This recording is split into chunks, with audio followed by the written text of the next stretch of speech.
तो चलिए दोस्तों वीडियो शुरू करते हैं। सबसे पहले जो अपडेट देखने के लिए मिल रही है वो है खिलाड़ियों के आरक्षित पदों पर भर्ती के बारे में आदेश जारी हो गया है। मैं आपको दिखाना चाहूँगा। तो यहाँ पे आप सभी को देखने के लिए मिलेगा खिलाड़ियों के आरक्षित पदों की अगर बात करें, जल्द जो भर्ती है वो शुरू होने वाली है। अब किन किन पदों पे जो भर्ती है वो होगी, वो नीचे जानकारी आप सभी को दी गई है। मुख्यमंत्री के निर्देश के बाद अगर बात करें, सरकारी नौकरियों में खिलाड़ियों के लिए आरक्षित पदों को भरने की जो कवायद है वो शुरू कर दी गई है। खेल प्रशिक्षक समेत कई पदों की भर्ती की जाएगी। खेल विभाग की अगर बात करें, रिक्त पदों पर भर्ती के लिए प्रस्ताव उत्तर प्रदेश लोक सेवा आयोग साथ में उत्तर प्रदेश अधीनस्थ सेवा आयोग को भेज दिया गया है। जानकारी के मुताबिक दोनों आयोग जल्दी खिलाड़ियों की भर्ती का विज्ञापन जारी करेंगे। अगर हम बात करें, प्रदेश के मेधावी खिलाड़ियों के प्रशिक्षकों के लिए एक प्रतिनिधि मंडल साथ मुख्यमंत्री से भेंट करके सरकारी विभागों में खिलाड़ियों के खाली पदों को भरने का जो अनुरोध है वो किया था। इस पर मुख्यमंत्री के अधिकारियों ने सरकारी नौकरियों के रिक्त पदों के खिलाड़ियों के आरक्षित पदों के अभियान चलाकर भरने को लेकर जो निर्देश है वो दिए गए। अगर बात करें, खेल विभाग के स्तर के खिलाड़ियों के आरक्षित पदों की भर्ती शुरुआत सबसे पहले की जा रही है। भर्ती के लिए संवर्गवार अगर बात करें, प्रस्ताव तैयार करके उत्तर प्रदेश लोक सेवा आयोग साथ में उत्तर प्रदेश अधीनस्थ सेवा कर्मचारी चयन आयोग को प्रशिक्षकों के साथ ही अगर बात करें, एक प्रतिनिधि मंडल ने मुख्यमंत्री से भेंट करके सरकारी विभागों में भरने की जो मांग है वो देखने के लिए मिली है। तो ऐसे में कहीं ना कहीं जल्दी आप सभी को इसके लेकर जो भर्तियां वो देखने के लिए मिलने वाली हैं, जो कि खिलाड़ियों के आरक्षित पदों पर होंगी। वहीं दूसरी तरफ बात करें अपनी अगली अपडेट को लेकर, जो कि संबंधित है उत्तर प्रदेश शिक्षक पात्रता परीक्षा के बारे में। जैसा कि आप सभी को पता है कि इस परीक्षा को फिलहाल स्थगित किया जा चुका है, जो कि 25 जुलाई को होने वाली थी। लेकिन इस परीक्षा के ऊपर निर्भर है, आप सभी जानते हैं, नई शिक्षक भर्ती, जिसके बारे में कल भी मैंने आप सभी को जानकारी दी थी कि यूपी टीईटी होगा पहले या फिर नई शिक्षक भर्ती। लेकिन अब ऐसे में यूपी टीईटी को लेकर जो इंतजार है वो किया जा रहा है छात्रों के माध्यम से। परीक्षा नियामक प्राधिकारी के माध्यम से मिली जानकारी के अनुसार अगर हम देखें तो यूपी टीईटी कराने की जो तैयारियां हैं वो अगस्त के बाद देखने के लिए मिल रही हैं। तो ऐसे में नई परीक्षा की तारीखों की अगर बात की जाए तो वो सितंबर में होने की संभावना बताई जा रही है। पीएनबी के माध्यम से जानकारी मिली है कि जल्दी इसको लेकर जो प्रस्ताव है वो तैयार किया जा रहा है, जिसके अंदर जून के अंतिम सप्ताह में या फिर जुलाई के प्रथम सप्ताह के अंदर जो आवेदन प्रक्रिया है वो शुरू कर दी जाएगी। और उसके बाद में अगस्त के अंतिम सप्ताह या फिर सितंबर के पहले सप्ताह के अंदर ज़्यादा संभावना है कि यूपी टीईटी 2021 की जो परीक्षा का आयोजन है वो करवाया जाए। बाकी सब कुछ डिपेंड करेगा सरकार के ऊपर कि उसके माध्यम से कब तक जो मंजूरी है वो मिलती है। लेकिन परीक्षा नियामक प्राधिकारी अधिकारियों की माने तो उनका कहना है कि जल्दी इसको लेकर जो प्रस्ताव है पूरे तरीके से तैयार होगा और शासन की अंतिम मोहर के बाद में आगे की जो प्रक्रिया है वो शुरू कर दी जाएगी। मतलब यहाँ से स्पष्ट हो जाता है कि जून के अंतिम सप्ताह से ही आपके जो आवेदन है वो शुरू होंगे। बाकी कोरोना संक्रमण को देखते हुए ये मामला थोड़ा लंबा खिंच गया है। अगर यहाँ पे आवेदन शुरू हो जाते तो 25 जुलाई के आसपास आपकी जो परीक्षा है वो हो सकती थी। तो ऐसे में ये बात हो जाती यूपी टीईटी 2021 के नए कार्यक्रम को लेकर, जिसमें नई परीक्षा तिथि की अगर बात की जाए तो सितंबर में कराने की तैयारियां हैं। बाकी सरकार के माध्यम से जो भी प्रस्ताव पे मोहर लगती है उसके बारे में जानकारी आप सभी को दे दी जाएगी। बाकी अगर बात करें नई शिक्षक भर्ती को लेकर, वो यूपी टीईटी के बाद ही आने की संभावना है। लेकिन लगातार आप लोग अपनी मांग ट्विटर के माध्यम से रखते रहिए, जिससे कि सरकार इस चीज़ को लगातार अवेयर रहे। वहीं दूसरी तरफ बात करें टीजीटी पीजीटी 2021 को लेकर, जैसा कि आप सभी को पता है कि अंतिम तारीख 20 तारीख समाप्त हो चुकी है, चाहे वो आवेदन को लेकर हो या फिर अगर बात करें आप सभी के यहाँ पे पंजीकरण के बारे में, सारे मामले पूरे तरीके से समाप्त हो गए हैं। संशोधन का मौका नहीं दिया जाएगा, इसके बारे में जानकारी पहले से चयन बोर्ड के माध्यम से दी गई थी। लेकिन अब टीजीटी पीजीटी 2021 की परीक्षा कार्यक्रम को लेकर जो तैयारियां हैं वो चयन बोर्ड के माध्यम से शुरू कर दी गई हैं। चयन बोर्ड ने इससे पहले कई बार जानकारी भी दी है कि जैसे ही यहाँ पे आवेदन समाप्त होंगे उसके बारे में अगर बात करें, आवेदन की संख्या घोषित की जाएगी, साथ में तदर्थ शिक्षकों की संख्या भी घोषित होगी और इसी के साथ में जो परीक्षा कार्यक्रम की तैयारियां वो भी देखने के लिए मिलेंगी। अगर चयन बोर्ड की माने तो उनका कहना है कि 3 महीने के अंदर जो परीक्षा वो कराने की तैयारी देखने के लिए मिल रही है। इसी को लेकर चयन बोर्ड के माध्यम से एक बैठक भी होने वाली है, जिसमें नई परीक्षाओं की तारीखों को लेकर जो विचार विमर्श है वो किया जाएगा। हालांकि इससे पहले उनके माध्यम से बताया गया है कि परीक्षा को लेकर जो काम है वो शुरू कर दिया गया है। जल्दी आधिकारिक तौर पर इसकी जो घोषणा है वो आपको देखने के लिए मिलेगी। तो ऐसे में टेंटेटिव डेट की अगर बात की जाए तो अगस्त के बाद आप सभी की जो परीक्षा होने की संभावना ज़्यादा है। अगर सब कुछ ठीक रहता है तो अगस्त के अंतिम सप्ताह में आपकी जो परीक्षा है वो करवा ली जाएगी। अगर चयन बोर्ड थोड़ा और धीमे हो जाता है तो सितंबर तक मामला आप सभी को खिंचता हुआ दिखाई देगा। तो इसके बारे में जल्दी चयन बोर्ड के माध्यम से जो तैयारियां वो शुरू कर दी गई हैं। अब आपको जो आधिकारिक घोषणा है वो देखने के लिए मिलेगी। जो भी अपडेट निकलेगी सबसे पहले दे दी जाएगी। बाकी परीक्षाओं की तारीखों के बारे में क्या क्या जानकारियां हैं, आज भी एक मुलाकात होने वाली है चयन बोर्ड पर, जो भी अपडेट होगी आप सभी को बता दी जाएगी। वहीं दूसरी तरफ बात करें वीडियो भर्ती 2018 के बारे में, जैसा कि आप सभी को पता है कि री एग्ज़ाम को लेकर यहाँ पे छात्रों के माध्यम से इंतजार किया जा रहा है। हालांकि अगर बात करें अधीनस्थ सेवा आयोग के माध्यम से मतलब यूपीएससी की तरफ से इस भर्ती को रद्द किया जा चुका है। तो ऐसे में जो चयनित अभ्यर्थी वो कोर्ट की शरण में चले गए हैं। इससे पहले मैंने आप सभी को जानकारी भी दी थी कि मामले को लेकर 28 तारीख को जो मामला है वो लगा हुआ था हाई कोर्ट के अंदर, जहां पर कोर्ट के माध्यम से अगली तारीख लगा दी गई थी। वकीलों से प्राप्त जानकारी के अनुसार उनका कहना है कि इसको लेकर अभी कुछ भी ऑर्डर नहीं दिया गया था, लेकिन ऐसे में जो आज सुनवाई होने वाली है मतलब कि 21 तारीख को, अगर कोर्ट इस मामले को सही तरीके से सुनती है तो आज की तारीख में कोई फैसला आप सभी को देखने के लिए मिल सकता है। जैसा कि आप सभी देखेंगे, अगर हम बात करें यहाँ पे अर्जेंसी फाइल की गई थी जिसको लेकर मामला आप सभी के सामने आज की तारीख में लिस्टेड है। 21/5/2021 को इसकी जो सुनवाई है वो होने वाली। नीचे आप सभी देखेंगे पिछली सुनवाई 18/5/2021 को हुई थी, जिसमें कोर्ट के माध्यम से सिर्फ अगली जो तारीख है वो लगा दी गई थी। अब ऐसे में इसकी जो स्टेज आपको देखने के लिए मिल रही है वो फॉर ऑर्डर की है। तो ऐसे में इंतजार करें 21 तारीख को होने वाली मतलब आज सुनवाई को लेकर जो भी अपडेट होगी सबसे पहले आप सभी को ऑनलाइन एडा फर्स्ट स्टडी चैनल के माध्यम से मिलती रहेगी। तो ऐसे में ज़्यादा से ज़्यादा अभ्यर्थी तक वीडियो को शेयर अवश्य कर दें, साथ में लाइक करना बिल्कुल ना भूलें। तो वीडियो भर्ती को लेकर आज की तारीख में एक महत्वपूर्ण फैसला आपको देखने के लिए मिल सकता है। कोर्ट के माध्यम से एग्जाम रद्द हुआ है वो होना चाहिए या नहीं, या फिर अगर बात करें री एग्जाम होगा, इसको लेकर जो फैसला है वो कोर्ट को लेना है। लेकिन भाई दूसरी तरफ बात करें बेरोजगारी दर के बारे में, जैसा कि आप सभी को पता है कि लगातार बेरोजगारी बढ़ती हुई दिखाई दे रही है। ये कोई नई चीज़ नहीं है।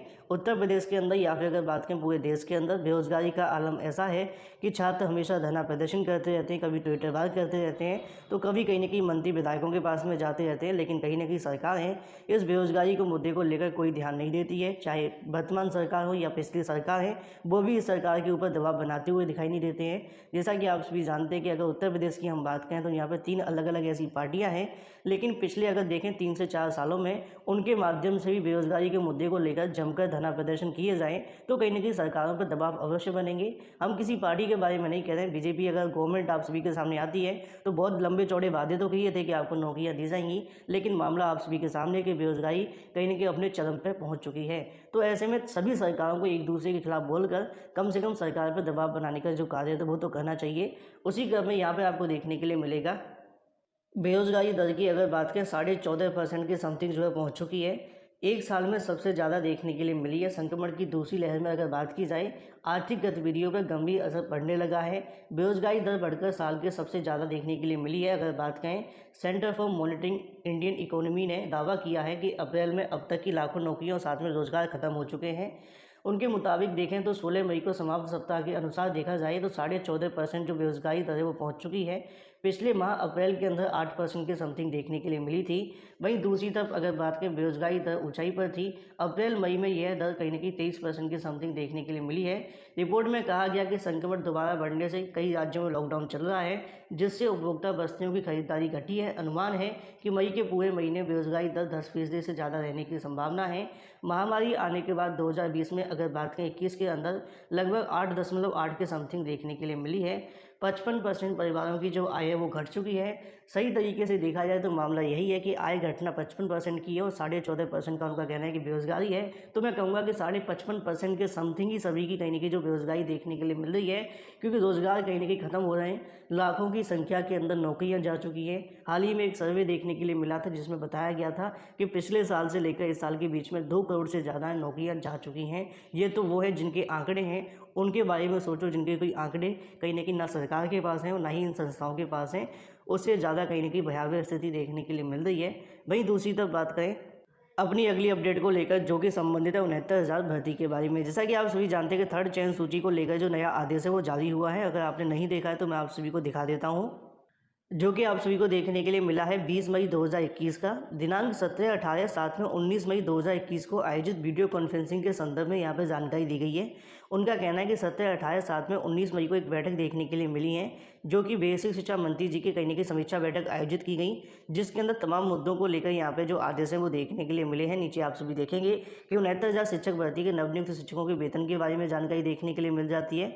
उसी क्रम में नीचे आप सभी को देखने के लिए मिल जाता है सत्यापन के बारे में जानकारी। पॉइंट नंबर 2 के अंदर भी आप सभी को देखने के लिए मिलेगा अगर बात करें मृतक शिक्षकों के कर्मचारियों के बारे में जानकारी दी गई है। वहीं अगर बात की जाए पॉइंट नंबर 5 के अंदर आप सभी के सामने मामला देखने के लिए मिल जाता है जिला बेसिक शिक्षा अधिकारियों के माध्यम से शिक्षा निदेशालय लखनऊ की अगर बात करें जो मार्गदर्शन प्राप्त किए गए थे उसके संदर्भ में जानकारी दी जाती है। लेकिन 5 के पॉइंट नंबर 1 के अंदर लिखा हुआ है कि परिषदीय प्राथमिक विद्यालयों में सहायक अध्यापक के 69,000 पदों पर चयन प्रक्रिया में विसंगति के प्रकरण की जनपदीय चयन समिति के समक्ष प्रस्तुत निस्तारण किए जाने को लेकर शासनादेश जारी किए गए थे।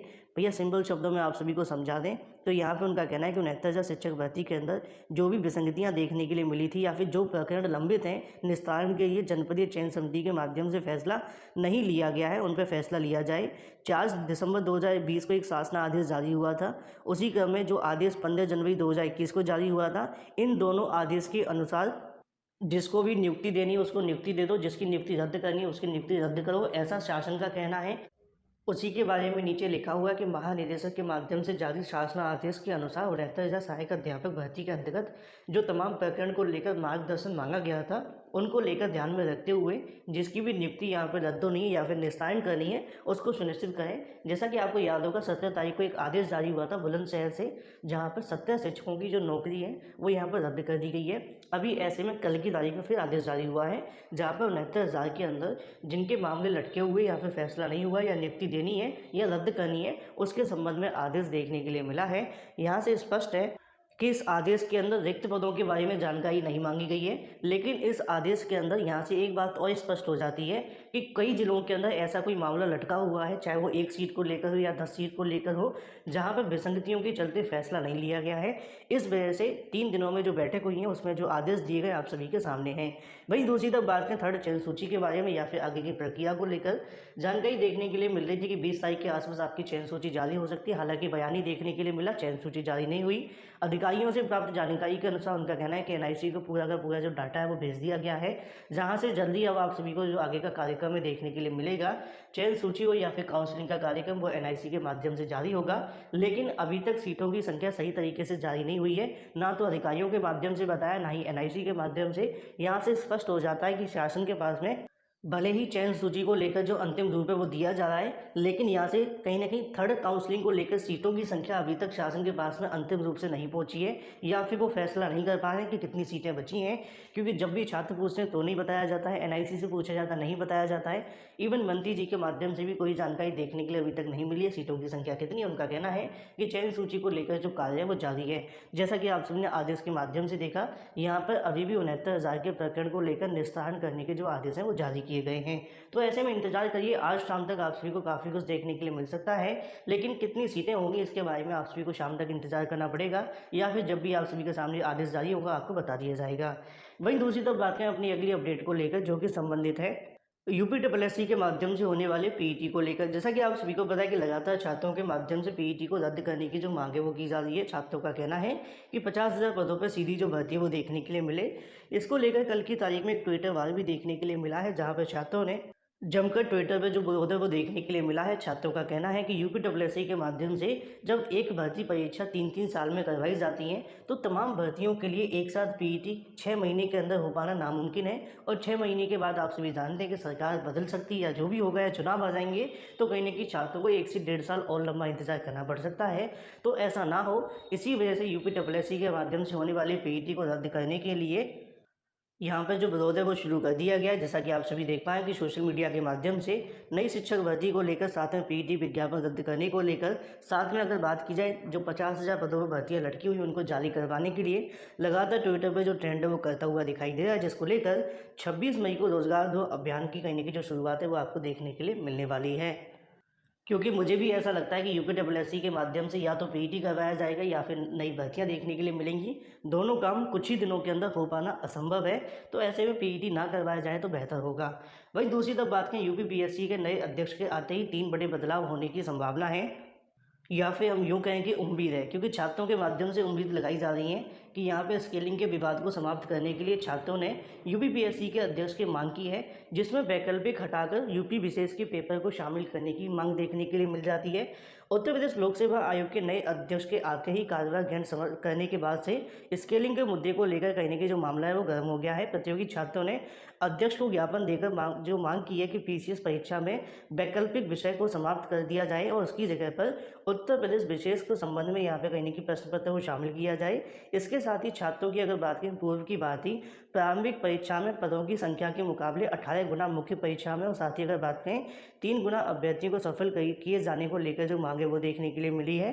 साथ में यहाँ पे उनका कहना है कि 2 अतिरिक्त जो अवसर है वो दिए जाएँ। हालाँकि ऐसे 3 से 4 बड़े बदलाव हैं जो कि आपको देखने के लिए मिल सकते हैं।